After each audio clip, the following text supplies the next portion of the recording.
अस्सलाम वालेकुम, मैं हूं शेख ज़फ़ार रज़ा जावा, आपका अपना एस्ट्रोलॉजर। हम्दो सना है रब्बुल इज़्ज़त की, दुरूद व सलाम मुहम्मद व आले मुहम्मद।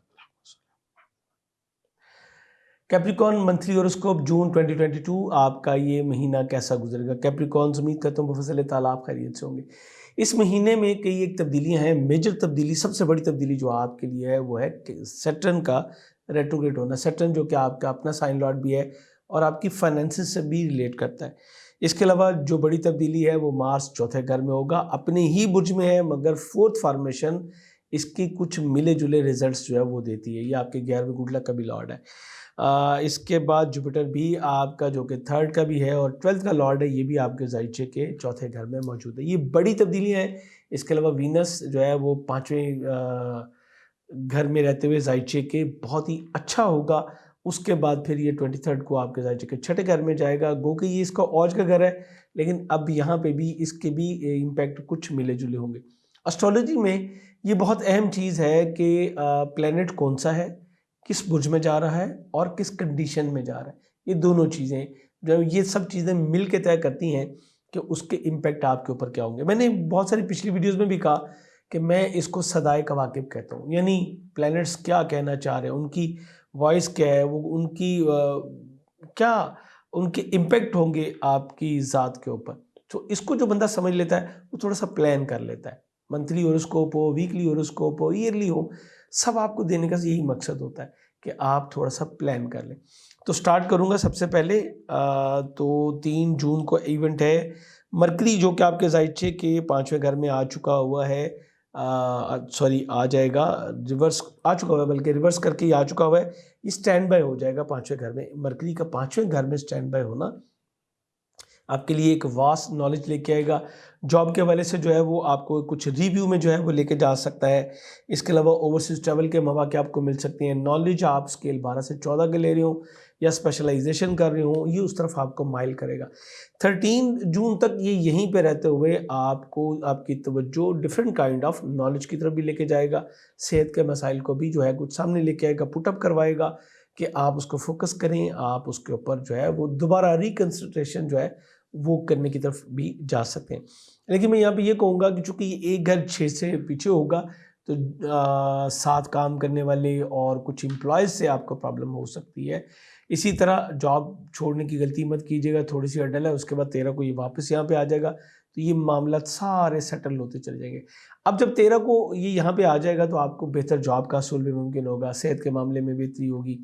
इसके साथ साथ आप अगर कोई जॉब स्विच करना चाह रहे हैं, उसके बेहतरीन मौके आपको जो है मिल सकेंगे, क्योंकि वीनस 5वें घर में है। एन मुमकिन है कि आप एक से ज़ायद कामों की तरफ भी हों या कोई ऐसे पोर्शन की तरफ जाना चाहें जहां पे आपकी फाइनेंशियल कंडीशन जो है वो बेहतर से बेहतर होती चाहिए। बाकी तमाम महीना ये आपके ज़ायचे के छठे घर में रहेगा। यहाँ पे एक चीज़ और नोट करवाता जाऊँ, ये मेरा ज़ाती तजर्बा है कि जब भी मरकरी छठे घर में आता है, वो अच्छी कंडीशन में हो या बुरी कंडीशन में, दोनों सूरतों में कुछ एलिमेंट ऐसे जो कि आपके हसद रखते हैं, बदख्वाही रखते हैं आपसे, वो एक्टिव हो जाते हैं और इनके ऊपर आपको चेक एंड बैलेंस रखना होगा।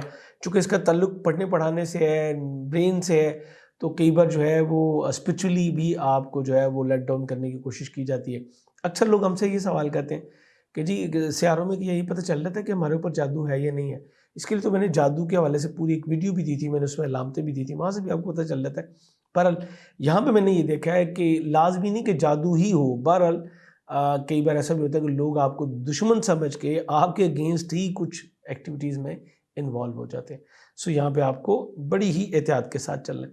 छठा घर में आएगा 9वें घर का आके में, तो ससुराली मुकारब के साथ भी कुछ रिलेशनशिप को थोड़ा सा ये कर सकता है, वहाँ से भी अपोजिशन आपको फेस करनी पड़ सकती है। ओवरसीज ट्रैवल के हवाले से कुछ रुकावटें भी आपको आ सकती हैं और ये भी मुमकिन है कि आपका कोई बना बनाया प्रोग्राम जो है वो थोड़ा सा पोस्टपोन हो। अलबत्ता आप अगर जॉब के लिए अप्लाई करना चाहें या वीज़ा प्रोसेस करना चाहें तो उसमें आपको कामयाबी मिल सकती है। दूसरा इवेंट है 5 जून को सैटर्न जो कि आपका अपना लॉर्ड है और आपके फाइनेंस का भी है, ये जो है ये रेट्रोग्रेड हो जाएगा। अब सैटर्न की रेट्रोग्रेशन चूंकि आपके सबसे पहले ये फर्स्ट हाउस का है, तो थोड़ा सा लेक ऑफ कॉन्फिडेंस की तरफ लेके जाएगी। आप मेहनत ज़्यादा करेंगे, रिजल्ट नहीं आएगा, जिसकी वजह से आप जो है थोड़ा सा अनॉयड होना शुरू होंगे कि कुदरत हमारे लिए क्या कर रही है, क्या किसी ने कोई बंदिश कर दी है, कोई रुकावट कर दी है। ये सबका तजुर्बात की रोशनी में मैं आपको बता रहा हूँ, जो 15-16 साल हो गए प्रैक्टिकल करते हुए, तो अब ये चीज़ों की समझ आ गई कि चीज़ें थोड़ी सी पीछे। और सबसे ज़्यादा होता है कि इंसान वहमात का शिकार होना शुरू कर देता है। नौज़ुबिल्लाह, मैंने तो ये भी देखा है कई बार अल्लाह पे तवक्कल छोड़ देते हैं लोग, कहते हैं जी हमारी तो दुआ ही नहीं सुनी जाती, कौन सा अल्लाह। ये बहुत बड़ी बेवकूफ़ी होती है।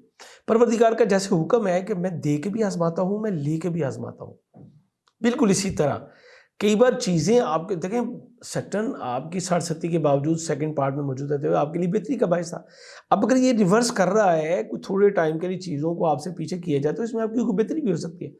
माँ बाप कई बार चीज़ खिलौना सामने भी रख देते हैं और कई बार खिलौना उठा भी लेते हैं। वजह, उनको समझ आ रही होती है कि इस वक्त अगर बच्चे की तवज्जो मैं दूसरे मामले पे नहीं करवाऊंगी या करवाएंगे हम, तो बच्चा बिगड़ सकता है। तो आपको अलाइनमेंट में रखने के लिए कुदरत का निज़ाम है ये, और ये 140 दिन है, पौने 4 महीने। सो आपको थोड़ा सा बैलेंस करना पड़ेगा। अपने वादे वही जो भी आपने किए हुए हैं या आप करने जा रहे हैं, उसके ऊपर आपको दोबारा उसके ऊपर फोकस करने की ज़रूरत होगी। उसको कंसिडर कीजिए कि क्या आप इसको पूरा कर सकेंगे, चूँकि अब मालियाती निज़ाम उतने बेहतर अंदाज से नहीं चलेगा जितने बेहतर अंदाज से पहले चल रहा था। मैं आपको इस तरह से इसको चीज़ को समझा सकता हूँ कि एक चीज़ अगर आपके पास थी तो अब वो थोड़ी सी दूर जा रही है। मीन्स कि अब यहाँ पे वापस करने के लिए आपको एफर्ट्स ज़्यादा करनी पड़ेंगे। जब तक आपके अकाउंट में पैसे ना हो तब तक वादा मत कीजिएगा। लेन देन के मामला में मुताज रहिएगा। मैं स्ट्रॉन्गली कहूँगा कि इस वक्त में उधार न लीजिए, न दीजिए। हाँ, अगर आप बिजनेसमैन हैं और आपका सिस्टम ही इसी के ऊपर है तो कोशिश कीजिए कि आप ज़्यादा से ज़्यादा जो है वो सेफ साइड में जो है वो खेलने की कोशिश करें, अपने आप को ज़्यादा से ज़्यादा सिक्योरिटी की तरफ रखें। दूसरा, जो खर्चात ज़रूरी हैं वो ज़रूर करें, लेकिन जो खर्चात ज़रूरी नहीं हैं उसको थोड़ा सा रोक लीजिए। आपके लिए ये ही मुनासिब होगा। मैंने कोशिश की कि मैं मैक्सिमम आपको गाइड कर सकूं। अब ये आपके अपने ऊपर है कि आप उसको किस तरीके से जो है वो प्लान करते हैं। अपनी गुफ्तगू में भी एहतियात कीजिएगा, अपनी ड्रेसिंग्स में, अपने रवैयों में आपको मोहतात रहने की ज़रूरत है। अपने आप को इस चीज़ का थोड़ा सा आदी कीजिए, चूँकि एक पौने 4 महीने हैं, आपके साल का एक बड़ा पीरियड है। सो ये कोई ऐसा नहीं है कोई 1-2 दिन की बात है और फिर चेंज हो जाएगा। आपको इस पे ऊपर फोकस करने की ज़रूरत होगी। 11 जून को कमर अक़रब होगा जो कि आपके ज़ाइचे के 11वें घर में होगा। गुड लक को थोड़ा सा चैलेंज हो सकता है, ना चाहते हुए भी शादी अज़दवाजी मामलात में कुछ फ्लक्चुएशन आ सकती है। जो अगर आप पार्टनरशिप में कोई काम कर रहे थे तो उसमें भी कुछ रखना आ सकता है। इसके अलावा दोस्तों के साथ, कुछ अहबाब के साथ जो है वो इख्तिलाफ़ राय भी हो सकता है। अपने मामलात को, अपनी ख्वाहिशात को इतना मत बढ़ाइएगा इन दिनों में स्पेशली। ना अपने स्पाउस पे और अपने वर्किंग पार्टनर पे इतना बोझ डालिएगा अपनी ख्वाहिशात की तकमील के लिए कि वो इसको पूरा ना कर पाए। उम्मीद करता हूँ आप इसको अंडरस्टैंड करेंगे। 2 किलो चावल, आटा या दूध का सदका देके आप इसको कवर कर सकते हैं। 14 जून को फुल मून होगा जो कि आपके ज़ाइचे के 12वें घर में होगा। आपके स्पाउस की हेल्थ बेहतर होगी, आपका स्पिरिचुअलिज्म की तवज्जो होगी, नुकसानात से जो है बच सकेंगे और पूरी तवज्जो इस अगले कमरी महीने में आपकी फोकस होगी स्पिरिचुअलिटी की तरफ और अपने लाशऊर को गैदर करने की तरफ। अगले महीने के ख्वाब आपके लिए बहुत ही अहम होने जा रहे हैं, आपको ध्यान करना होगा और कुदरत का ये खूबसूरत जो निज़ाम है इसको समझने की कोशिश कीजिएगा। आपको बहुत सारी इंडिकेशन जो है वो मिलनी शुरू हो चुकी होंगी। 21 जून को सन जो कि आपके ज़ाइचे के 6ठे घर में मौजूद था, ये आपके ज़ाइचे के 7वें घर में चला जाएगा। सन चूँकि 8वें का लॉर्ड होते हुए 6ठे घर में था तो आपकी जो है फोकस कर रहा था अपनी हेल्थ पे और हेल्थ इश्यूज़ पे, और इसने ये किया भी। जॉब के हवाले से कुछ आपको प्रॉब्लम्स भी फेस करनी पड़ी होंगी। साथ काम करने वाले उतना कोऑपरेटिव नहीं होंगे 21 जून तक। उसके बाद फिर मामलात कदरे मुतदिल जो है वो हो जाएंगे। चूँकि शम्स तो 7वें घर में रहा है लेकिन ये इसके औज का घर है, तो यहाँ पे मामलात कुछ बेहतर इंशाल्लाह होने शुरू हो चुके होंगे। इसके साथ साथ आप बाय फोर्स अपनी एनिमीज़ को दबाने में कामयाब हो सकते हैं। सन भी जब भी 6ठे घर में आता है कुछ हेल्थ के इश्यूज़ जो है वो बढ़ते हैं और ये कुछ बॉइल्ड करता है आपकी ओपन एनिमीज़ को भी। सो बी केयरफुल और तेज़ रफ्तारी से, गुस्से से, इन चीज़ों से आपको, जल्दबाजी से, इससे आपको गुरेज करने की ज़रूरत होगी। 21 जून तक अगर बेहतर समझें तो 1 किलो गंदम या दाल चना हर इतवार को सदका दे के आप इसको बैलेंस कर सकते हैं। आपके लिए जो बेहतरीन स्टोन होता है वो ब्लू सफ़ायर है। मैं यहाँ पे फ़ौरन स्टोन पे क्यों आ गया, कई चीज़ें ऐसी होती हैं कि जो आपका अपना प्लैनेट अगर कमज़ोर होता है तो वो आपके ऊपर हावी हो जाती है। मिसाल के ऊपर अगर आपकी कुव्वत मुदाफ़ियत जो है वो अगर कम हो गई है तो जो यानी एंटीबॉडी जो है वो अगर कम हो जाएंगे तो दूसरी चीज़ें जो है वो हावी हो जाती है। ये अभी पीछे कोविड का जो मैटर हुआ यही तो किया गया कि एंटीबॉडीज़ बनाए गए भाई जो इस कुव्वत के साथ जो है वो मुकाबला कर सके। अपने रूलिंग प्लैनेट के मुताबिक ब्लू सफ़ायर जो है वो पहनिए, ये आपके लिए इंशाल्लाह बेहतरीन साबित होगा। बेहतरीन जमसों के लिए आप हमारी वेबसाइट jawajam.com विज़िट कर सकते हैं या आप हमें व्हाट्सएप पे ज्वाइन करके घर बैठे अपने लिए जो है वो पत्थर हासिल कर सकते हैं जहाँ भी आप हों। ख़वातीन व हज़रात जो हैं वो मुख्तलिफ़ अंदाज से इसको मुख्तलिफ़ तरीक़ों से पहन सकते हैं। यहाँ पे ये भी बताता चलूँ कि एक बेहतर स्टोन ही आपकी सही डिज़ायर्स को जो है वो कंप्लीट कर पाता है। 21st के बाद जब सन यहाँ पे आ जाएगा 7th में आ जाएगा तो आपके शरीक याद और शरीक कार के साथ रिलेशनशिप कदरे बेहतर होंगे पहले से, बट उनके मिजाज में कुछ तेज़ी भी आएगी चूँकि ये पावर है, सोर्स है, एनर्जी है। ये 7th हाउस में अगर रिलेशनशिप में थोड़ा सा गैप इस वजह से भी बनता है कि जो हमारा लाइफ सेकंड पार्टनर होता है जिनके साथ हमारे रिलेशनशिप चल रहे होते हैं वहाँ पे थोड़ी सी प्राउडनेस, कुछ लॉर्डशिप का आंसर जो है वो आपको देखने को मिलता है। बहरहाल एक चीज़ बिल्कुल तय है कि अगर आपको पता हो कि आगे कोई गड़ा है तो आप या तो थोड़ा बच के गुजरने की कोशिश करते हैं या स्पीड स्लो कर लेते हैं। वटेवर आप जो भी करें आपको पता होगा तो आप कर सकेंगे। अगली चीज़ आ रही है जी 23 जून को वीनस जो है वो आपके ज़ाइचेव के 5वें घर से निकल के छठे घर में आ जाएगा। जैसे मैंने स्टार्टअप में कहा कि छठे घर में ये थोड़ा मिला जुला होगा, लेकिन उससे पहले क्योंकि 23 जून तक ये आपके ज़ाइचेव के 5वें घर में मौजूद है इसलिए मैं इस पर बात करना चाहूँगा। वीनस यहाँ पे रहते हुए आपकी लव लाइफ में बहुत बड़ी तब्दीलियाँ और पॉजिटिव चेंज लेके आएगा। नॉलेज गेन करेंगे आप, डिफरेंट काइंड ऑफ नॉलेज लेंगे, स्केल 12 से 14 की एजुकेशन उसमें बेहतरी आएगी, औलाद के हवाले से खुशखबरी मिल सकेगी, लव लाइफ में बहुत पॉजिटिविटी होगी, आपकी शादी तय पाने के इम्कान बहुत ही ज़्यादा जो है वो रोशन होंगे। तो ये चीज़ें आपको बआसानी मिल सकेंगी। इनामी स्कीमों में पार्टिसिपेशन करना आपके लिए बड़ा ज़बरदस्त होगा। कोई बड़ी स्कीम में आपका कोई बड़ा इनाम जो है वो निकल सकता है। इसके अलावा चूँकि ये आपके कैरियर रोज़गार से भी रिलेटेड है तो मैं यहाँ पे ये भी कहूँगा कि कैरियर रोज़गार के हवाले से बड़ी कामयाबियाँ आपकी मुंतज़िर होंगी। बड़े लोगों से आपको फ़वाइद मिल सकेंगे।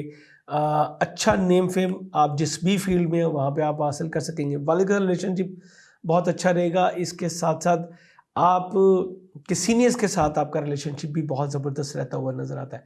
एक बहुत अच्छा टाइम वीनस के हवाले से मज़ीद डिटेल इंशाल्लाह मैं अपने वीकली में भी आपको बताता चला जाऊँगा। 23 को ही शरफ़ कमर होगा जो कि ऐन आपके ज़ाइचे के 5वें घर में ही होगा। 7वें घर का आगे में मंगनी शादी दोनों तय पाने के इम्कान बहुत ज़्यादा रोशन होंगे। ये वो वक़्त होगा जब आप इनामी स्कीम में पार्टिसिपेशन करना चाहें या इनामी बॉन्ड लेना चाहें तो भी ये टाइम बहुत ज़बरदस्त आपके लिए इंशाल्लाह साबित हो सकता है। शरीक हयात और शरीक कार के साथ रिलेशनशिप बहुत अच्छा रहेगा। बच्चों के हवाले से खुशखबरी जो है वो मिल सकती है। औलाद की खुशखबरी भी इस महीने आपको मिलने के चांसेस बहुत ही ज़्यादा होंगे। लव लाइफ में ये शरफ़ कमर एक बार फिर बड़ी तब्दीलियाँ जो है वो पॉजिटिव चेंज एक और मज़ीद जो है वो लेके आएगा।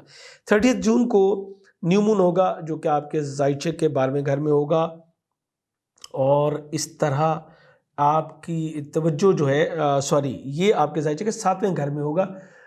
इस तरह आपकी रिलेशनशिप में अगले जो कमरी महीना उसमें बहुत बेहतरीन भी रहेंगी। शरीक हयात और शरीक कार के साथ बेहतर वक़्त गुजारने का मौका मिलेगा। रिलेशनशिप पे के शोबे में आप सबसे ज़्यादा काम करेंगे और आपकी गुड लक आपका भरपूर साथ देगी। इमोशनली अगला बहुत अच्छा होगा। उम्मीद करता हूँ कि 1 जुलाई को ही 1 ज़िलहज भी होगी। इस उम्मीद के साथ जाना चाहूँगा कि आप इस वीडियो को मद्देनज़र रखते हुए अपने लिए बेहतर प्लानिंग जो है वो कर सकेंगे। चैनल पे नए हैं और दोबारा आना चाहें तो सब्सक्राइब करके बेल बटन ज़रूर पुश कीजिएगा और इस वीडियो के बारे में अपनी राय से ज़रूर आगाह कीजिएगा। इजाज़त चाहूँगा। अल्लाह हाफ़िज़।